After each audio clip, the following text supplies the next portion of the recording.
I am a single girly in my late 30s, and I do everything myself. I work from home, I do all of my chores, all of my housework, all of my farm work, all of my travel. I pay for everything by myself. I am truly going through life alone as a single person. And I hear and see a lot of other women also feel this weight of loneliness that can come upon you when you are going through life as a single adult. I'm grateful for her honesty about this matter. And I think she's starting to realize that this whole independent lifestyle that she's been sold on and that she has adopted for herself is not as charming and empowering as she thought it would be. Because as she's approaching her 40s, the loneliness factor is really starting to settle in and she's not happy about it.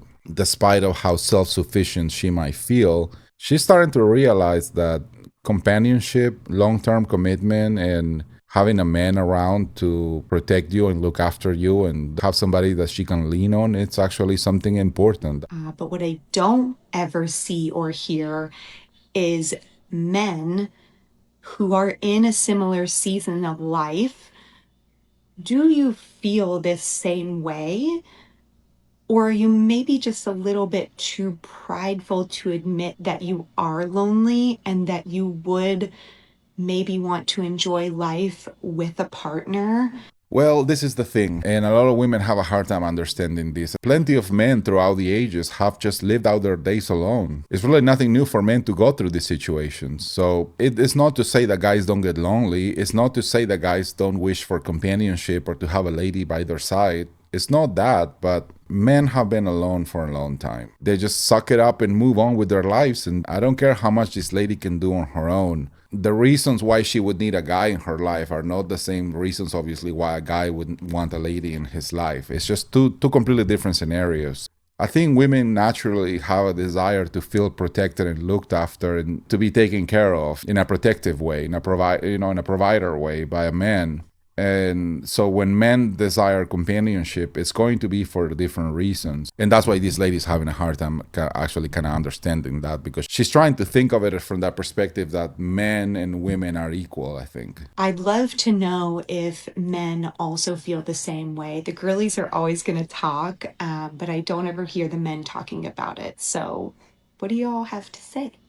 Well, exactly what I said. And guys talk about it amongst themselves, maybe in some way, sometimes. I've been part of a few guys groups and the topic comes up, and a lot of guys would rather be alone as well, rather than wasting their time. And I'm not agreeable with that. I think one of our purposes on earth is to find a mate and have companionship. A lot of guys and ladies, you run into a few bad apples and you don't stop to accept that you made a bad decision and that you didn't have enough wisdom to pick the right person, and then you just kind of write off the entire group of people. But loneliness affects men in a different way than it does women. You're not going to see a lot of men just lamenting that. They're just basically just going to accept their reality and move forward. Women seem to be having a harder time with that, and I think that's just innately because as they get older, they start to realize that it would be nice to have a protector and a companion and somebody to hold them and love them and somebody to wake up next to, and that is going to be there for them.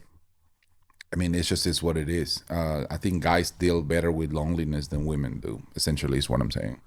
One of the hardest things to explain as a chronically single person, adulting and going through life is that I am no one's top priority. I'm just not. It's a fact. I'm not asking for pity.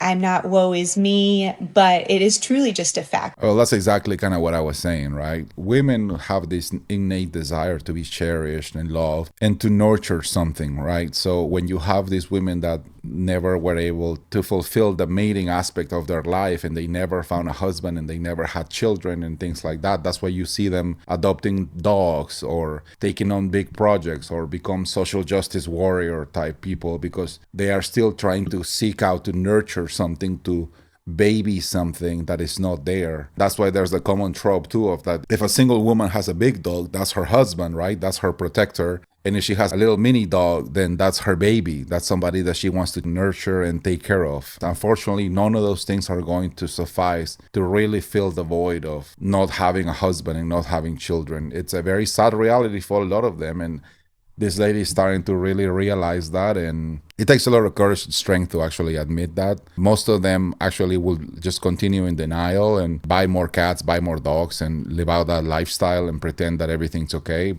And no one's, call me when you get home, or I joke around and say, I'm looking for someone to text when my plane lands. I'm not that for anybody.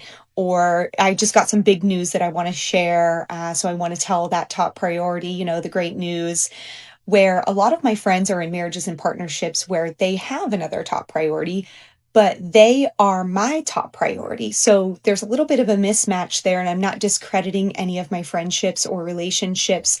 There's still a lot of strong love there, but it's just different, right? There's just some bit of a clash. And so I'm tired.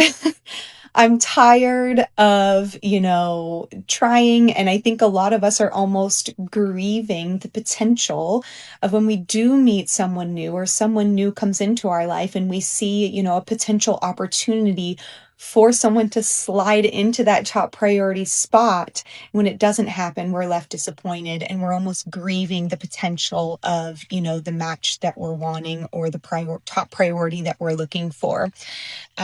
I am loved by a lot of people, by friends, by family, and I try and romanticize my life. I'm so blessed and lucky that I get to live somewhere where I can surf, I can hike, I can go to the beach, I can take my dog with me anywhere, and I will continue to do all of these things alone. I'm not going to let this stop me from experiencing life. I'll continue to travel, I'll continue to go to concerts by myself.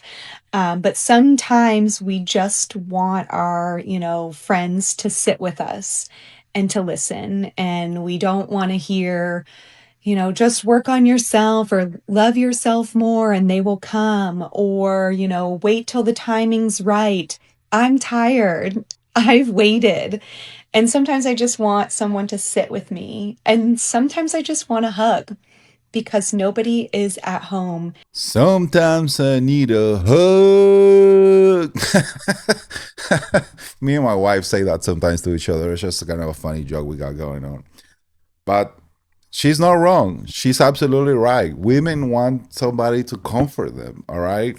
And the dog's no longer cutting it for her. The friendships, the people that love her, friendship wise, it's just really not cutting it for her, because as everybody else starts moving on with their lives and all her girlfriends have husbands that take care of them, that look after them, and she's here alone with her dog and her farm or whatever else she's doing, going to concerts alone. I mean, this is so sad to see, to be honest. If I care more, I would feel bad for her, but I don't. I don't want to tell her that it's too late, but she's really gonna have to evaluate her prospects and realize really where she's at. If we were to put a price on it, and I'm not talking about money, if she's able to realize where her price point stands in the dating market, she might have a chance. But if she's, in one of her videos, she's talking about how self-sufficient she is and all these things that she has accomplished and all these things that she can do for herself. If that's the way she's leading this perspective, it's going to cause her to overinflate herself, and she's not gonna realize the fact that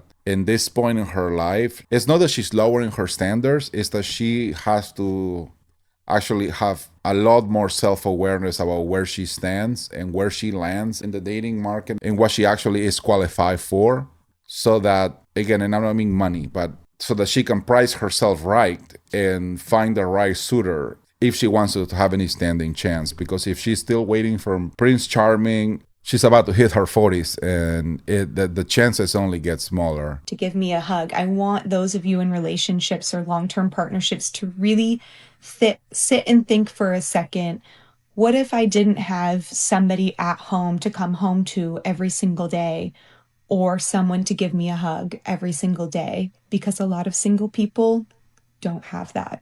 So my fatherly advice about this situation is that if you're a lady watching this video, I want you to really understand where this whole independent women mentality leads to, and don't wait till you're 40 to realize that. Understand that relationships are important, and that We're in this earth to fulfill a purpose, and part of that purpose is to mate, is to find long lasting relationships and be fruitful. You're going to have to really work and acquire the wisdom to find the right person so that you don't end up with the wrong one. That starts by also placing value on the idea of having relationships that are going to last and not wasting your time being promiscuous or making bad decisions or picking the wrong people. Because if you're self centered and you are living in the moment without realizing what the future looks like, I want you to think of this lady that has nobody to hug her and comfort her. Now, I'm not telling you to go out there and just find the first guy down the corner and try to get hitched by the guy. It's not about that. It's not about being desperate. It's not about rushing into things.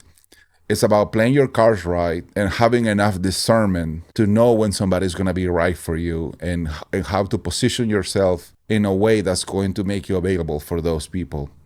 But that's all I have to say for today. Let me know what you think about it in the comments. Remember to subscribe, and I will see you on the next one.